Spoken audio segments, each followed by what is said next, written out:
You're listening to a 58 Ember production.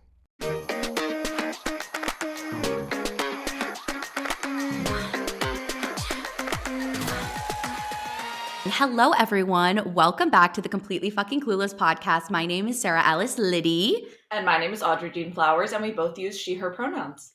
That we do. And we have a fabulous guest today, Elizabeth. Welcome to Completely Fucking Clueless. Hi, happy to be here. Yay! We've already been chit-chatting about all the struggles of being a podcaster because if you watch this on video, you'll see that Audrey and I are not together because your girl has COVID. Live, laugh, love. But we're making it work and we're super excited to talk with you today. Can you give everybody just like a little intro about who you are and your pronouns, please? Yes. So my name is Elizabeth Cheney. I go by she, her pronouns. I am the host of the In Between podcast. That is how I kind of met the lovely Sarah and Audrey. More like just creeping on the Instagrams. And I was like, oh, these girls look cool. Let me check them out. Okay, cool. But it's basically like, it's called the In Between because it's navigating life's in-betweens, which is catchy and also gives me the runway to kind of talk about lots of different topics. But mostly entertainment, sure, comedy, but self-love, mental health, relationships, all that life stuff. I love talking about it. So yeah. Yeah. I love that. I feel like that's kind of what we felt with Completely Fucking Clueless is that life's uncertainties can always be discussed. Like something my dad always says about the podcast is like, no matter what phase of life you're going to go through, you're going to face things that are going to make you feel uncertain and clueless. And so it's something that you can keep talking about. And I feel that with like in between, there's always these in between moments in life and moments where you're just like, I have no idea what I am doing. Which is both a comfort and absolutely terrifying learning that like, oh, no one knows what they're doing? Shit. That's a good point. That's a good point to make that it's comforting, but also like alarming because it's comforting going, oh my God, thank God I'm not the only one. But then also like, okay, but then what are we all doing? Like, why are we all just kind of like faking it till we make it? Like literally. I was like looking on social media last night and, you know, going into the whole like self-compare moment, especially like when you're sick and you're out for a week, you're like, oh my God, like your life has to go fully on pause. And so you kind of get into this spiral of like, I'm not doing anything. And then I just have to remember like half of this, like most of it, like 75% of it is like really fake, is not real. You are putting yourself on for the camera. You are showing the people the best parts of your life. And even when you share, I think like the intimate moments of your life, it can sort of obviously be staged because you're bringing it to in front of the camera, even though I love that people share vulnerability and intimate moments, but it's a struggle. The in-between, the uncertainty, it's all a struggle, you know? It is. But thankfully, we have these awesome podcasts that make us feel seen and heard and at least not alone. So 100%. when we navigate these uncertain and in-between moments, you know, we have some shared camaraderie, some shared peoples, not feel so alone. 100%.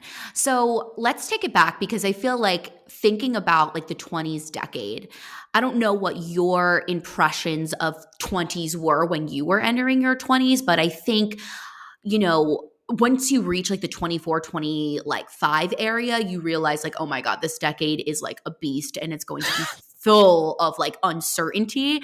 And so did you have like any sort of expectations or pressures that you put on yourself or that you felt from your parents or society when you were entering your 20s?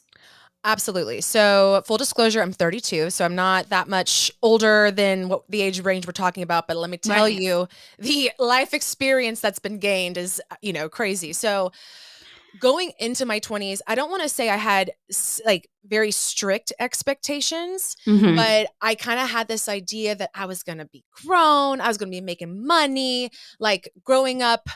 And I grew up not necessarily like we weren't like dirt poor, but like we didn't come, I wasn't fed with a silver spoon, which that's not a big deal. I was kind of sheltered, but that's mostly because I came from a single mom and she had work. My grandparents took care of me. So I had this kind of naive outlook going into my 20s. Like I thought, you know, you're going to get married after you graduate college if you go that route, because I thought that was the only route that was worthy of going. We're going to make all this money. You're going to have all these kids, like all this crazy stuff, which looking back on like 10-year-old thoughts of that, I laugh because that's not further from my reality. But going into my 20s, as I got older, like about to graduate high school, I was thinking, all right, we're going to party. Like it seemed kind of glam, like kind of Hollywood. That's kind of my thought, and I will say, like, I didn't really party in high school or anything like that, so maybe there was some naivety coming from that. But I really just thought, if I could simply say, we're going to be grown and we're going to be bosses. We're going to be killing it and be crushing it, making money, doing the damn thing. And in case you want to know the ending, it's not how it was. That's not how it ended up. I think it's so funny that everybody expects to be like grown in their 20s, because I'm about to turn 26 and I feel like a little baby. I am like, I don't know so much about this world. I feel like that's what I've learned as I adult in my 20s, is like, there is so much that I do not understand, that I do not know about like being an adult. But even like a couple generations ago, that kind of used to be how it was. I mean, my dad got married at 20. He had at least one, maybe two kids by my age. Like, that's it makes me want to vomit when I think about it. Horrifying. Absolutely Literally. horrifying. If you gave me a baby, I've got a plant right there in very bad shape. I cannot keep a plant alive, and it's like a pretty durable plant. So a baby, instant dead, and then I'm in jail, which I don't want. Not instant jail. No, I know. When I look online and I like see the mamas that are like 25 years old, and I'm like, all power to you. Like, how are you doing it? Because I'm like thinking about me and like my life that I'm going through. And I'm like, wow, what if you had a child to like navigate at the same time? I thought about that so much in my 20s. Yeah. And I do want to just validate you ladies. So 32, still feel like a child sometimes. Like, I literally told my friend the other day, we're talking about kids. She has 2 kids, and I'm just like, this is such a crazy different life than like how I like my life. And she's like, well, when are you guys going to start trying? And I'm like, I really don't know. I mean, I still feel like a kid. Like, I'm going to take care of kids. I'm still a child. What do you mean? Like, I don't know. It's very weird. Like, you still expect like your mom or your parents like call you and like reprimand you because you did something wrong or this, but like somehow you are paying the bills and you are doing this whole like adult thing, but it just doesn't feel like it. I don't know. It's a very weird experience. Okay, you guys, we're picking back up because, of course, I told Elizabeth when we started, like we never have any issues on Zencastr. And of course, we're having all the issues today, but we're rolling with it. Again, uncertainty in between. The themes are theming. I love the themes are theming. Yes, ma'am. Love that. Ma'am. We All right. always we go ahead, Audrey. We always joke that someday we think it'd be very funny if a conspiracy starts, that like we will do things to make us seem like more of a mess than we actually are in the theme of our podcast. Like the first episode that we ever recorded got delayed by several hours because we realized we were missing an essential part of equipment, and we spent like a couple hours running all over the city trying to find it. And we hope that someday conspiracies start to like, they're pretending to be more of a mess. Like when they say that their SD card like was too full or their battery ran out, they're lying. Like they're just trying to seem relatable. And it's like, no, we're just sometimes bad at things. And that's okay. 100%. I feel like, you're building mastery of something. That's what my partner always says to me. It's like you're building the mastery of it. And it takes so long to like be a master of something if you think about it. Like, and so I'm like, all these little blips and things, you just like end up learning from them and the curveballs of it all. It ends up being a good thing. Yeah. Oh, for sure. Yeah. Also, I just want to say your partner, that's so like positive and like healthy. Are they the same age as you?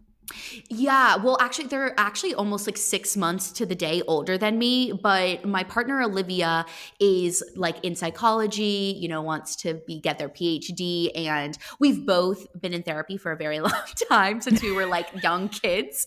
And so I feel like we've just learned to like communicate through that. And then like last year, we really worked on our communication, because I don't think like something that I don't think they teach you in high school about like being in a relationship in your 20s is that you really have to like communicate with each other. Yes. Like we were literally talking about yesterday. I was like, all my high school relationships were, this is like TMI, Nancy Purdy warding, were just having sex. Like literally that was it. Like all we were doing was hooking up. And I was saying to them last night, I was like, I want to teach my kids one day that like going on, even like it's high school, I get it, hormones, all that stuff, it's maybe not that serious, but I was like, I want to teach my kids like the first date isn't going to like Netflix and chill at somebody's house. Like, Right. go get a slice of pizza, talk to each other. I was like, I just don't think I realized like how much like communication was in a relationship until I got into my 20s, into one where the person actually wanted to like know who I was and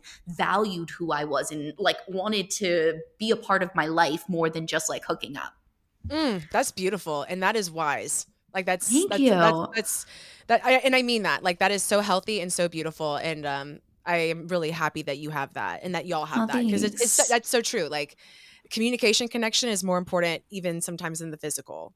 Yeah, and I think it's hard when you're younger, like thinking about like my early 20s. I'm like, oh my goodness, like no one teaches you how to communicate in a relationship, and there's a lot of ups and downs. People go through their ups and downs together individually, and so you have to be able to like communicate that.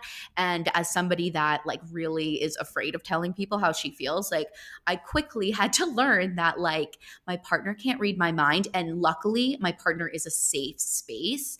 And I always try and preach that to people. Like now, when people ask me like any sort of advice about relationships, I'm like, you want your partner to be a safe space where you can like talk to them about anything with, so that you can go to them and be like, hey, this is how I'm feeling. And this is maybe why I'm acting this way. Yeah. I completely agree. Yeah. I You in high figured it school, out. I fully ended a relationship in high school just by ghosting them. However, we did have classes together, but I just gosh. fully pretended they didn't exist. I That is ghosted in so real mean. life. In my defense, we'd been dating for like a week. Oh, okay. Well, that's Yeah. different. It was probably like 2 weeks. Yeah. Yeah, my funniest dating story was in middle school. I dated somebody for like 4 days and had my friend at the time break up with him for me because I was too afraid. That was such a middle school thing, though. Like that, like Right. everybody did that in middle school. I feel like. Like orchestrated the relationships for each other. Like- My middle school was very small. There was like maybe like 42 of us in my class, but there was like 4 Sams, and I was a new student at this school. And I remember someone came up to me and was like, Sam likes you. And I was like, oh, okay. Because I had a crush on one of the Sams, and I was like, great. Nope. Turns out I had agreed to a date with a different Sam. Oh no. I forgot to ask which one. Not a different Sam. But getting back into the 20s of it all. So when do you feel like in your 20s did you realize that there were certain pressures of like getting a good job and making good money and things like that? And did it affect you in any sort of way?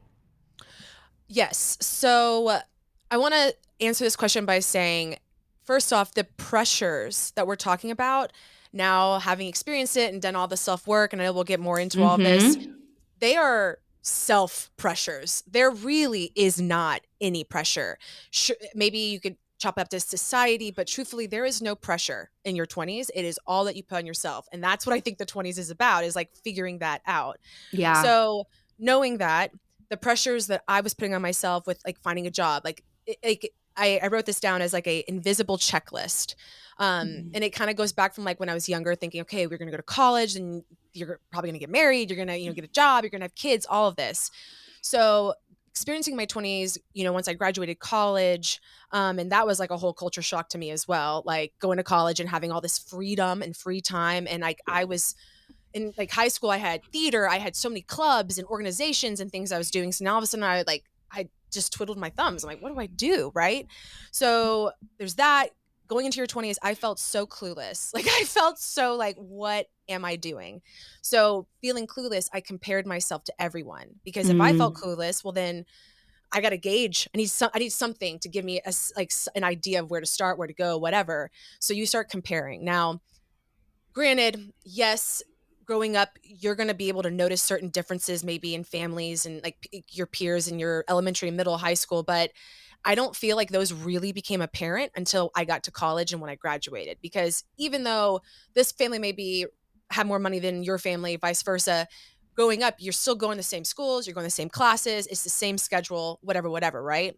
So when that structure goes away, right, and you're kind of left to fend for your own defenses, you compare yourself. And I think that was the biggest thing that I kept doing. And there was people 24 buying houses and shit. And I'm like, how are you doing that? I'm making $30,000 a year, barely in my first job. Like, how are y'all? And there's nothing wrong with this. Like certain people have different privileges, but like people, like for example, like their family helped them buy a house, right? Or something like that. And there's nothing wrong with that. But the point I want to make is you have to think like it's what you're seeing. And it's similar to social media, like, the highlight reel, that is not exactly the truth. There's more behind that. And it shouldn't come at the expense of your own personal suffering and comparison. So going into my 20s, expectations was all these things. I was going to make money, job, this, and that's not how it was. You kind of just had to figure things out. So then I just started comparing, and that's where it went. That was not good. It's not good. And I kind of felt like my 20s, I was living for other people and not myself because of that comparison and that invisible checklist that I was trying to meet.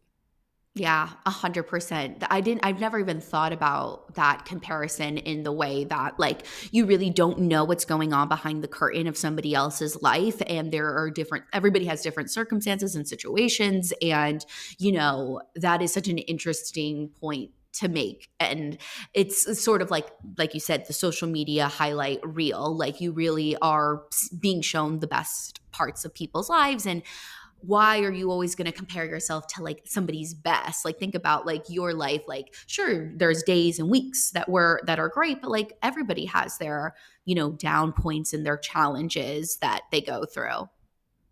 Agreed. Completely agree. Yeah, during those, uncertain moments where you were comparing yourself to other people, like how do you think that you found yourself out of that? Like how did you, deal and cope with it? Great question. So, after I graduated college, going it like when I said I was kind of living for other people, what I mean by that is like I wasn't taking charge of my direction in my life because I was worried about comparing myself to everybody and trying to like, well, this person's doing this and I feel like I need to do that because like that seems like that's what society accepts. So I need to post this or I need to make this kind of money and dress this kind of way and do this, do this. Then I got into a major car accident. I was 26 and a half. So it was in between my 26th, 27th year. And I always say it was like the worst, best case scenario, best, worst case scenario. Long story short, with that whole situation, I had a really bad concussion.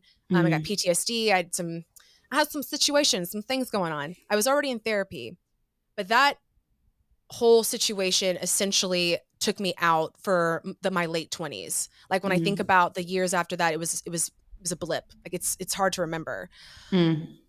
Because of that, a lot of mental health stuff came out from it. And I got a different therapist and I started working through a lot of my anxieties and depression and this and this. And like I was learning that was what was coming from my 20s, like that comparison, the anxiety, the imposter syndrome, the reoccurring like narrative that you're not enough, you're not worthy. So to like how I got through this in my 20s is therapy and learning self-love. That is the biggest thing I can preach.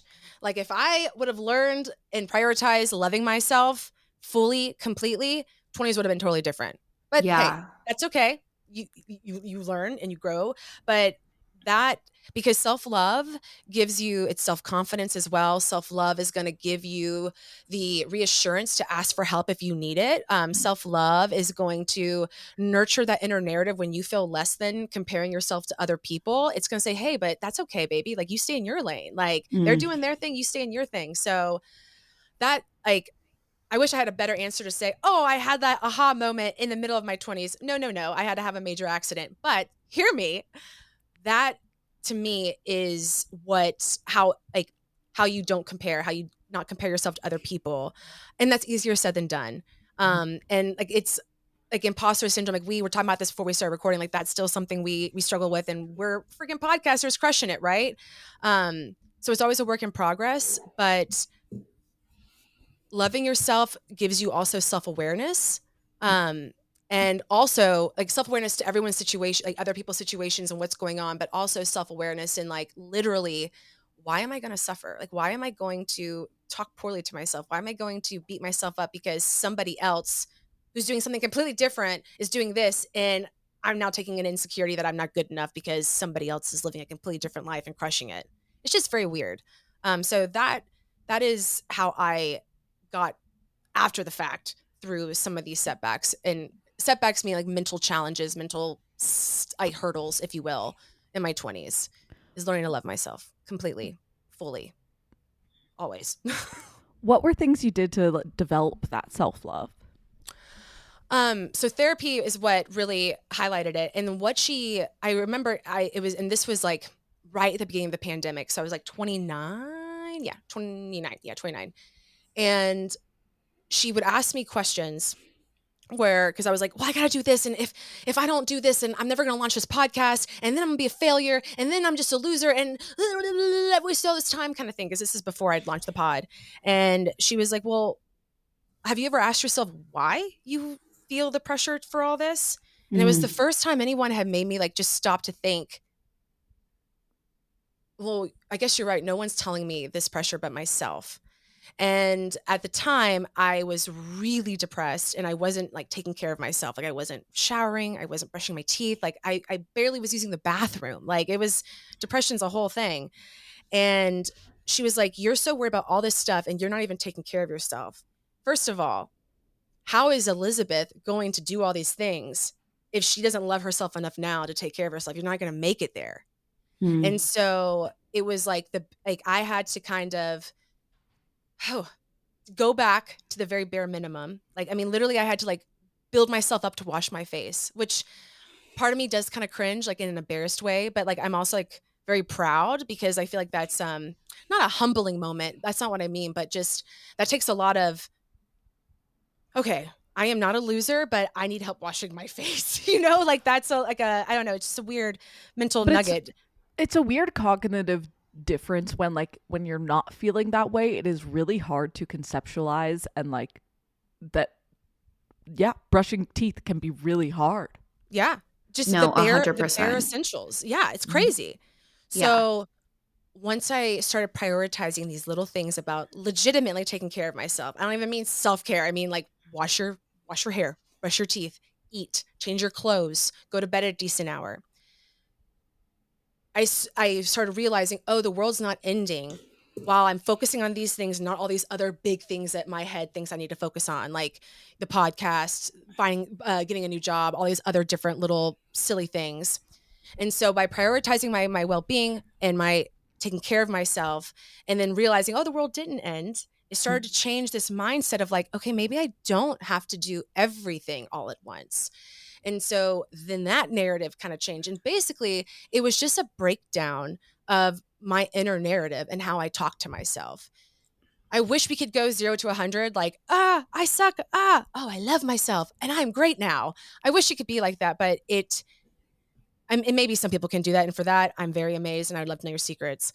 But it takes constant effort and you slowly retrain yourself. When you have that impulsive thought, that inner narrative that's like, I'm not good enough. I dropped that audition. Oh my gosh, that interview was so embarrassing. I had so many issues. You change the narrative. It's, hey, I interviewed though. That was amazing. Oh, I auditioned and maybe I didn't hit that note right, but I still crushed that dance routine. And it's interesting to look back, and this, it's 2024. So this is less than 4 years ago. I was at my bare bottom. And now when I have an intrusive thought, I can switch it up. I can switch it up and I'm like, why are we feeling this way? Like being nervous before this recording. Is it that I'm nervous because I don't think I'm good enough? Or is it because I'm nervous because I'm excited?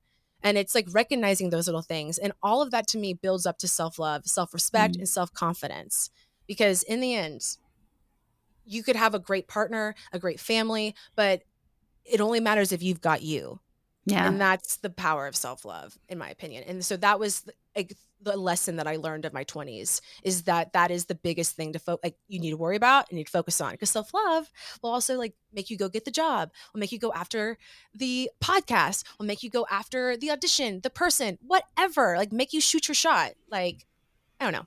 So that was so well said. I'm like literally just like taking it all in, because I feel you. Like I think Audrey and I have both experienced depression in a way that is very similar, where you literally can't like function. Like as a human, like just the bare bone functions, and it is very jarring and scary. And I totally understand where you're coming from, where you're like feeling some sort of shame that I can't even like wash my face or get out of bed, like something that is very quote unquote like normal or easy for a human being to do. But when you are at that point and depression has hit you in that way, like it is so hard to do those things. And learning to, you know, find that self-love and like, okay, like I am just going to take this like day by day, piece by piece, moment by moment, and you slowly work those things up again, and you feel more like you know yourself again. It really gives you this like, I don't know, like I almost want to say like this appreciation for like that version of myself where I was Oh yeah, like, you fought, girl, you fought to be back here. 1000%. Yeah. And so now I feel like kind of with the self-love, like on the days where it is harder for me to like get out of bed or whatever, I'm like, girl, you got out of bed today? Like that's a win. Like, Yeah, you know, that's it's a exactly what I'm win. talking about. It's exactly what I'm talking about. Like you did the bare bones today, but like those bare bones are a huge win. Yeah. Yeah. You were here. You were Yeah. there today. That Yeah. you were present enough to say, you know what, today's a rot day. That's okay. I don't feel like it. And that's beautiful. 100%.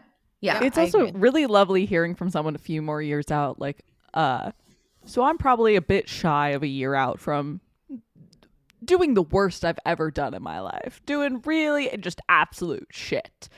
And I'm like making progress, but like definitely not to the point of full self-love, like to a point where like I have more compassion and tenderness for that version of me, but haven't quite reached the point of fully being able to implement self-love and self-care. And it's really nice to hear from someone a little bit further down that process, because it's fucking frustrating. Yes. Yeah. Yeah. Oh, for sure. I feel that. Yeah. I feel like when your brain doesn't brain the way you want it to, you're just like, come on, like figure it out.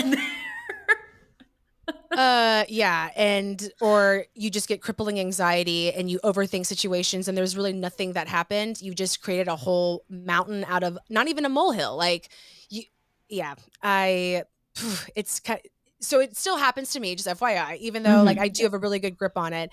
And Audrey, I just want to say it's okay that you're not there yet. Like the fact that you're making gains towards that, that's what's most important.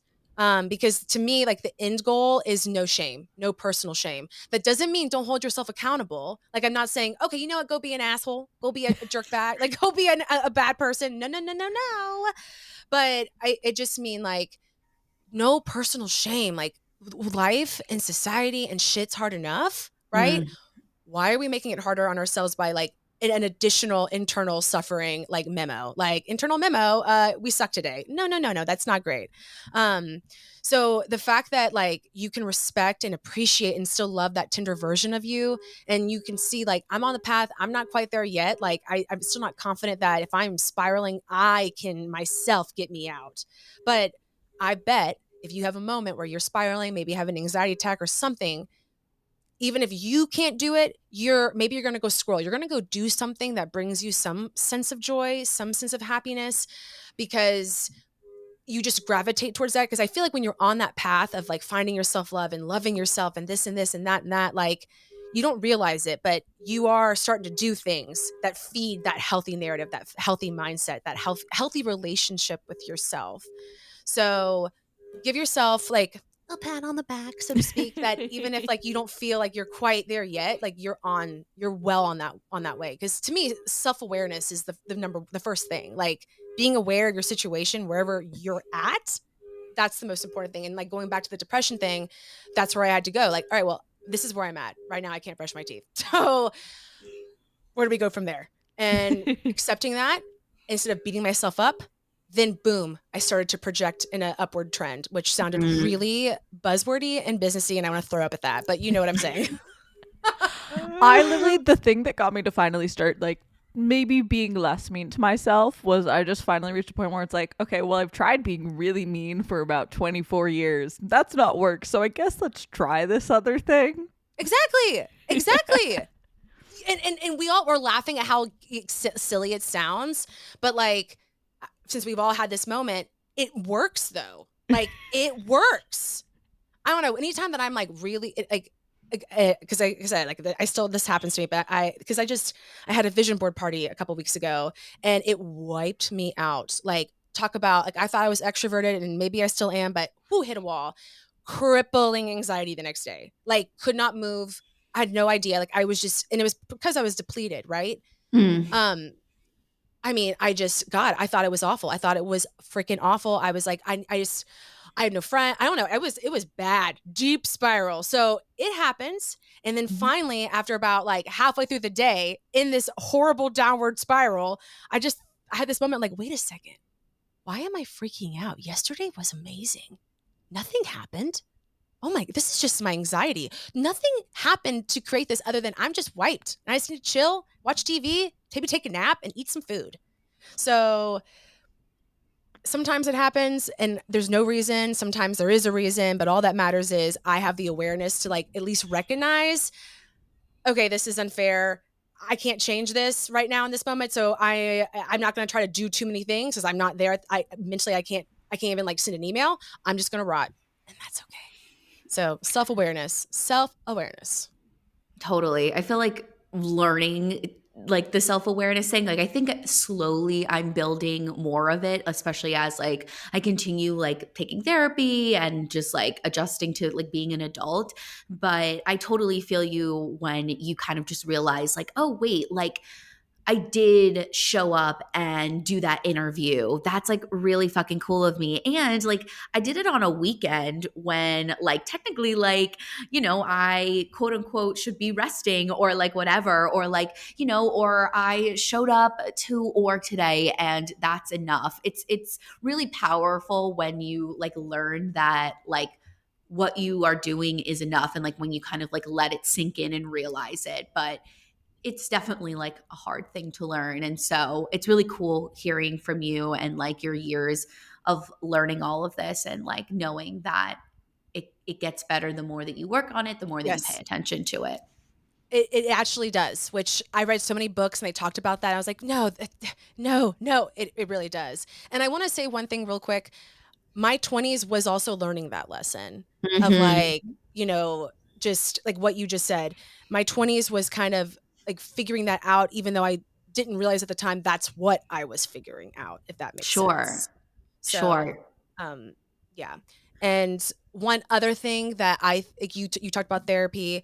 I think therapy is really important. I wish everyone could go to therapy. I wish there was like a you know, universal option for everyone to go through. One other thing that I want to say for your 20s that I think is, that is very important.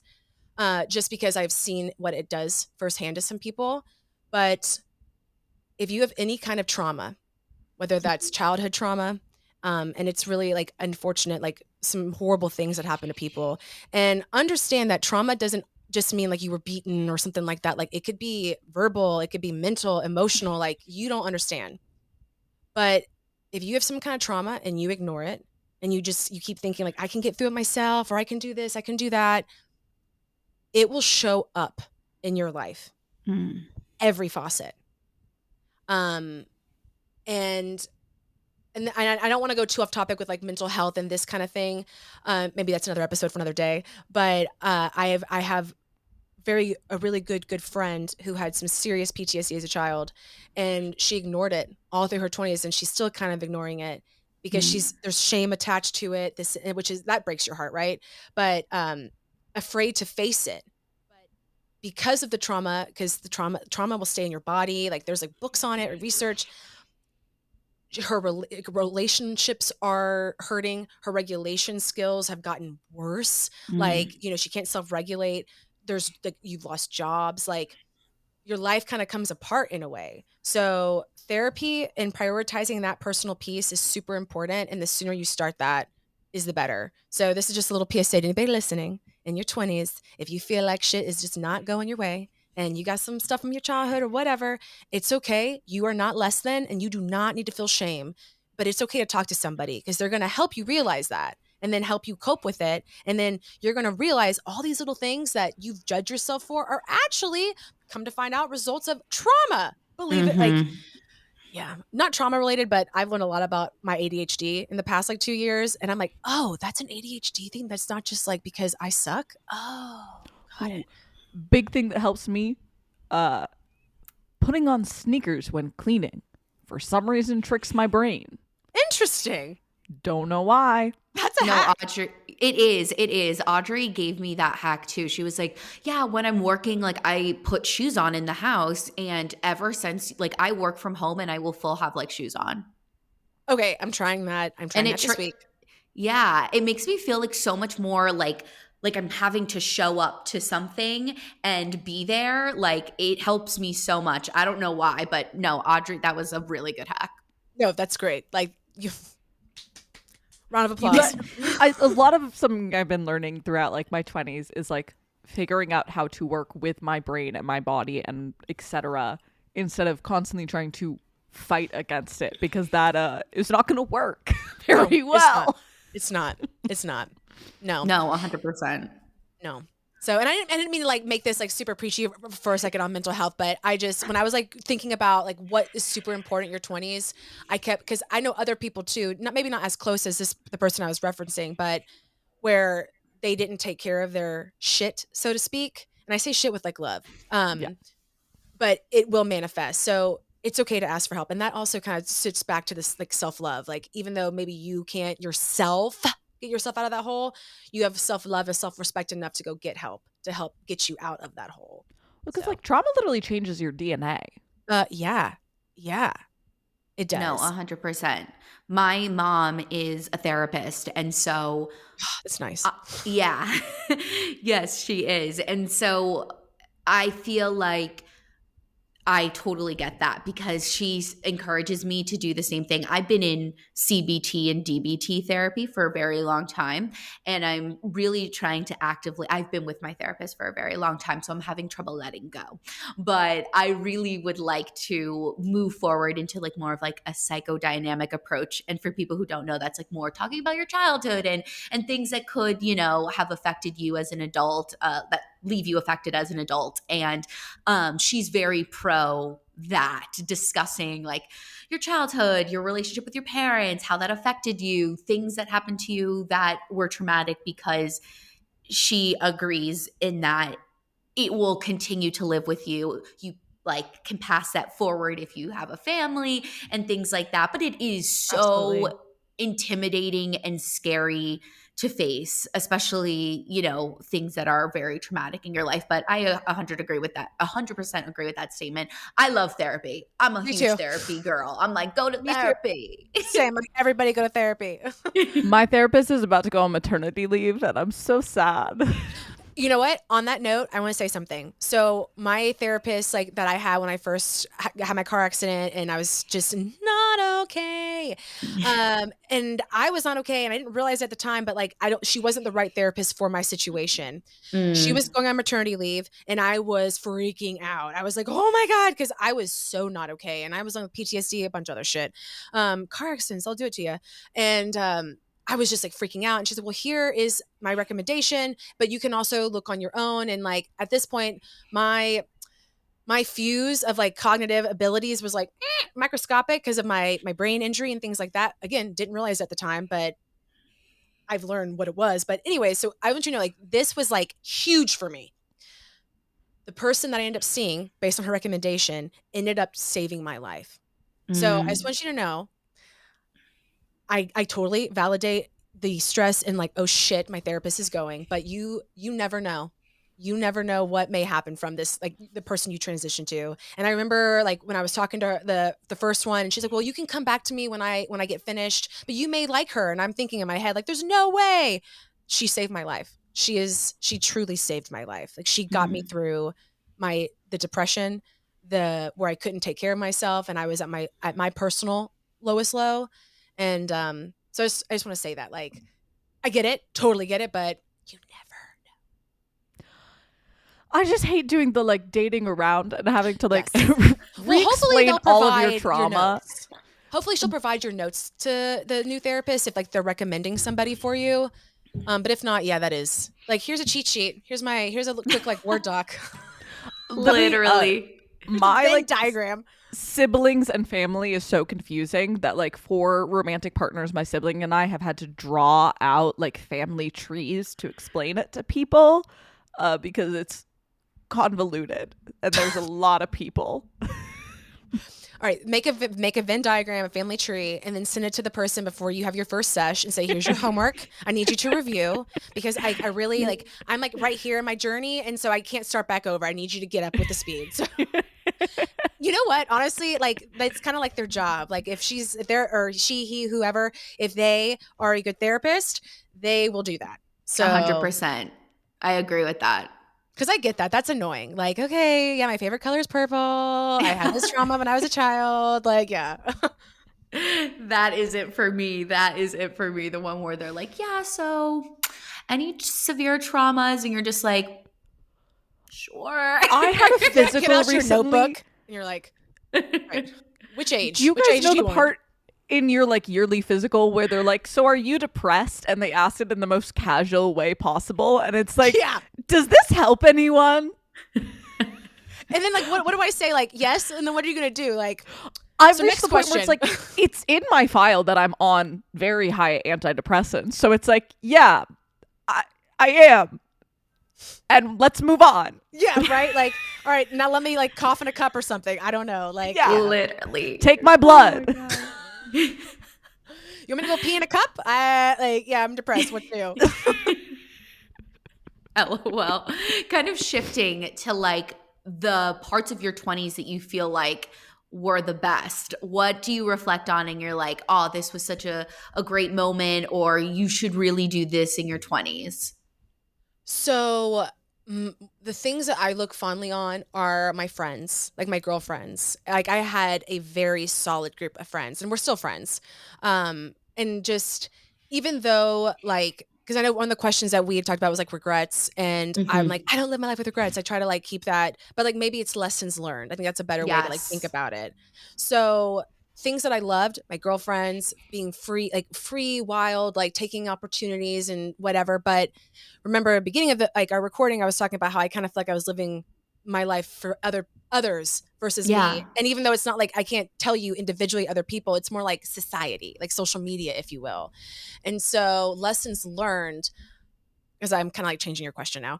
Lessons learned is I wish I would have prioritized what I wanted more and not compared myself, because that was so, gosh, I think about it and I cringe because I'm like, I was so consumed with that because I felt like I had to be in a certain place because everyone else around me. I remember we talked about like, you don't know everybody's situation, what's going on. But like that comparison was like my shackles in my 20s. And I think like, I don't regret it because it led me to this point right here in this moment with you ladies. Like, don't think of regrets and what you didn't do because it's all life lessons and it all your path took you here for a reason. So make the best of it. Like, okay, learn the lesson. So lessons learned, prioritize what I want. Don't compare myself. Say yes, experience life, and think about what you want. Nobody ever asked me, what do you want out of life? What do you want? And it seems simple, but like, that's actually a very powerful question. And it's what led me eventually to here we are, the In Between podcast, and like what my goals for my life and what I want out of it.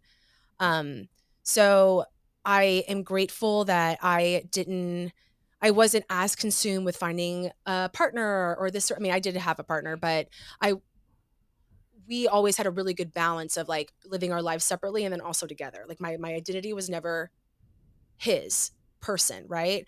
My identity was never like, oh, one of the girls of my friends. Like I was still Elizabeth. So I think I just always struggled with like wanting to be me, but then wanting to fit society. But girlfriends are very important. People who you surround yourself with are very important. 20s, I lost friends that no longer like served me. And that sounds kind of bitchy. I don't mean it like that, but like, I learned, here we go. This is a good way to put this. I learned a word called codependency in my 20s. Not sure if we're familiar with codependency, but I lost a few friends who were codependent on me for some of their own issues. But like I took it as, oh, I want to help this person. I can help them, like not change them, but help them. And basically a bunch of shit happened and it got really inappropriate and like boundaries were definitely crossed. Yeah, boundaries. That's another big thing to think about. But losing friendships, like who's draining your energy and who's filling your cup up. That's something else that I started to kind of figure out. Like right before the car accident, and mind you, the car accident happened halfway through my 26th year. Within a year before that, so much like life stuff was happening. Like I was realizing, like, hey, what do I want out of life? I started asking myself these kind of questions, and I started to like I started going to therapy because I really wanted to check this anxiety that I'd had my whole life. And I was like, this isn't fun. Like, I'm going to go talk to somebody, because therapy wasn't as common, I feel like, and discussed as it is now. Right. So friends are very important in your 20s. I am very happy that I had good friends, and I'm really happy that I cut friends that no longer like, they drained me. That's super, super important. And it comes from self-awareness. Don't make your identity something or somebody else's. Your identity is you and yours alone. And because friends come and go, lovers come and go, everything comes and go. What is constant? You.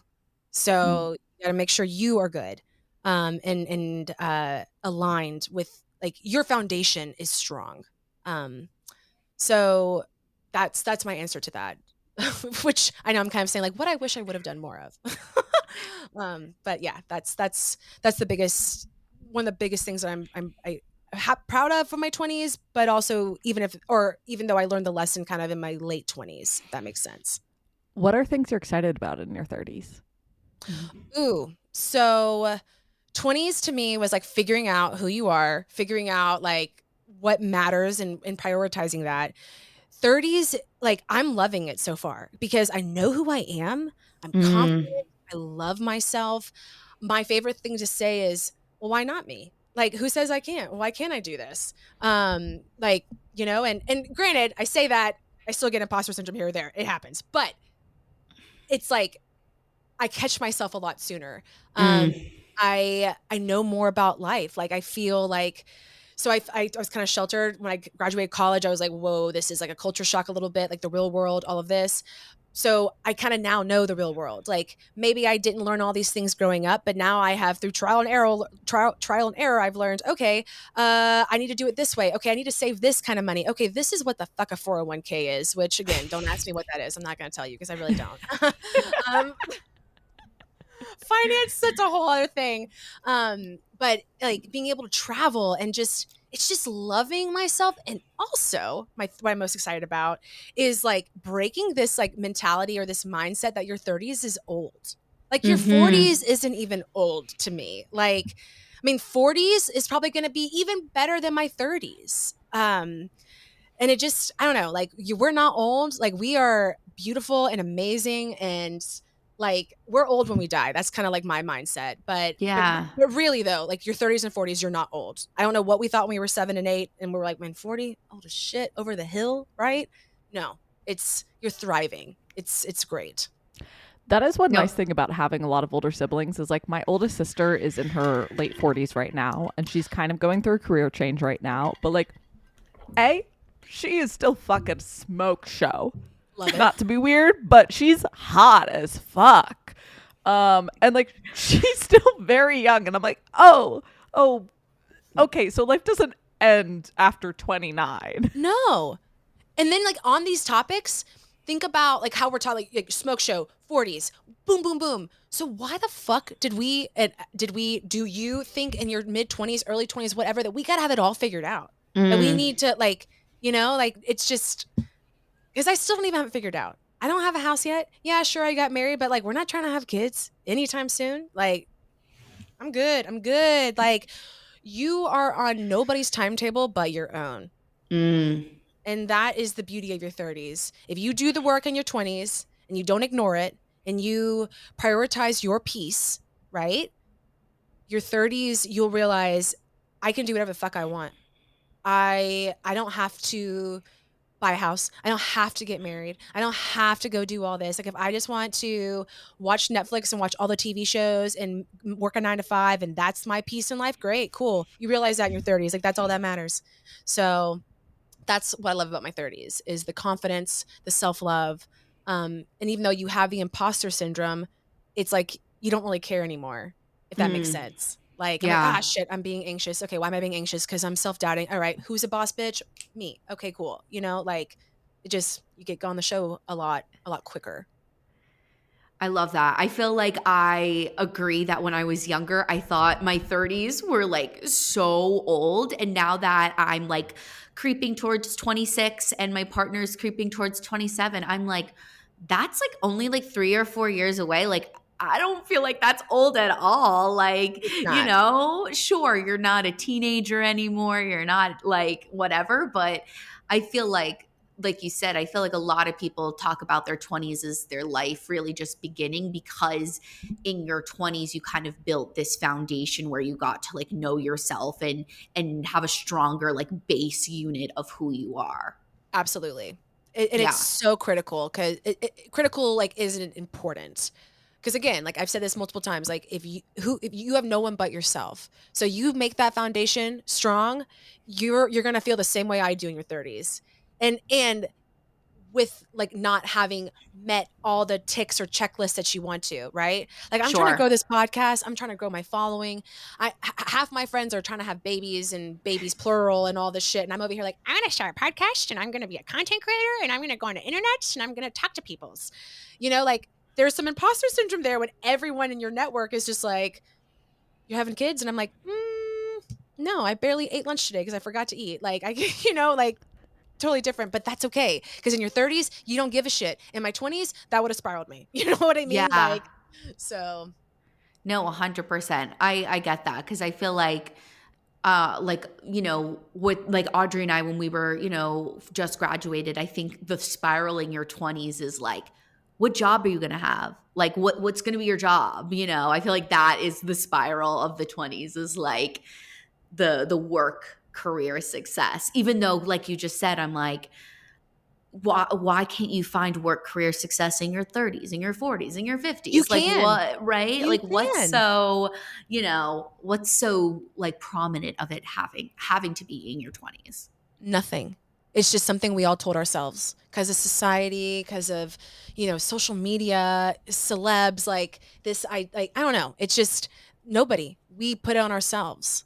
100%. No, I feel like that's what I'm realizing. I mean, through this conversation that we're having and just through like life is that a lot of the pressures that we put on ourselves, I mean, a lot of the pressures that we think are around us are really just coming from ourselves. Exactly. Yeah. Exactly. Yeah. Like because I remember before we started recording, you were talking about how you've been sick and like you were out for like a week and like that starts like, and it's crazy because like a week feels like forever. But if you think about it, like a week's just a week.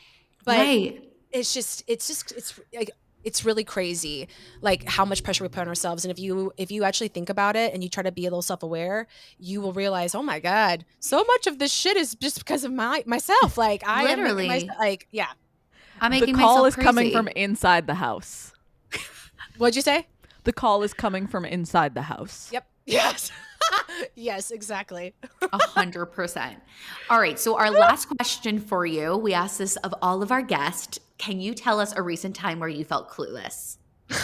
What's so funny is I was like thinking about this and I overthought it for a while. 'Cause I was trying to think of like this epic answer. And I was like, I mean, I'm always clueless, like, oh, imposter syndrome, this or this. But I was like, all right, actually, I'll give you a real clueless one. I went to the bank because my husband and I went to Italy last year and I still have all of these euros, like so many euros. And when we got home that day, like I didn't stop by the airport because I was like, surely the bank can help me.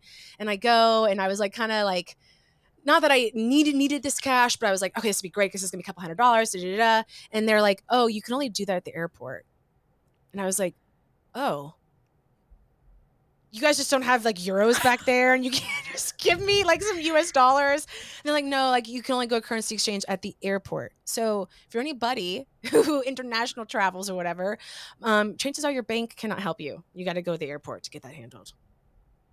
My mom So- literally has a weird little stack of just various coins and dollars from different places she's traveled from that exact thing, to the point where like if she knows anyone traveling anywhere, she'll be like, let me go through. I might have some random like something to give to you. Where is your mom? I need her. I have some euros for her. Well, she's currently in France, so Oh my God. She could have used it. she could have. There we go. An iconic queen.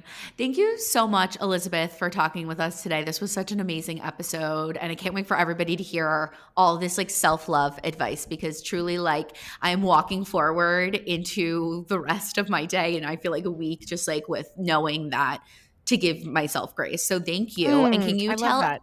everybody all where they can follow you? Yes. So you can follow me on Instagram. My personal is Elizabeth Cheney, CHENEY _. And then my almost on my personal pod. My podcast Instagram is in.betweenpod, POD. You can follow me on TikTok, In Between Podcast. I have not really posted there since November because my dog died, womp womp. But hey, it's okay. And on YouTube, the In Between Podcast. So this has been fabulous. I love this convo. And I want to give one little PS for your 30s. Do it now, ladies, while you're young. Work on your mobility, like flexibility and mobility. Because when you get older, your body's tighter and you click and you clank, and you know how everyone's like, oh, you turn 30 and everything just gets harder. Not if you don't stretch. If you stretch and you like stretch your hips and your back and like you work on your mobility, you will not have those issues. I just want you to know. So, because like my husband, he's like, oh, my back hurts all the time. I'm like, because you don't stretch. And it's amazing. So FYI, hidden secret, mobility. PS. Okay. Wow. I didn't even know that. Now I'm like, girls got to stretch. Seriously, no, I am serious.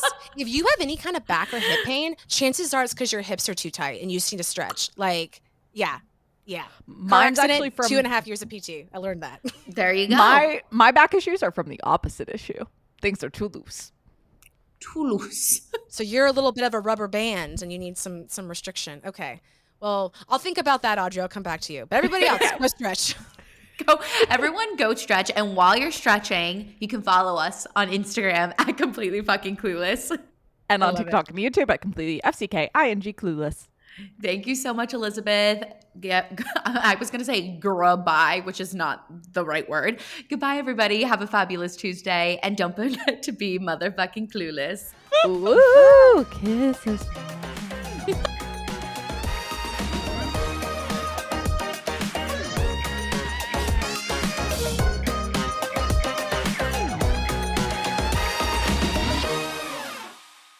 This has been a 58 Ember production. For more shows, please visit the 58 Ember channel, 58ember.com, or find us at 58 Ember Media on socials.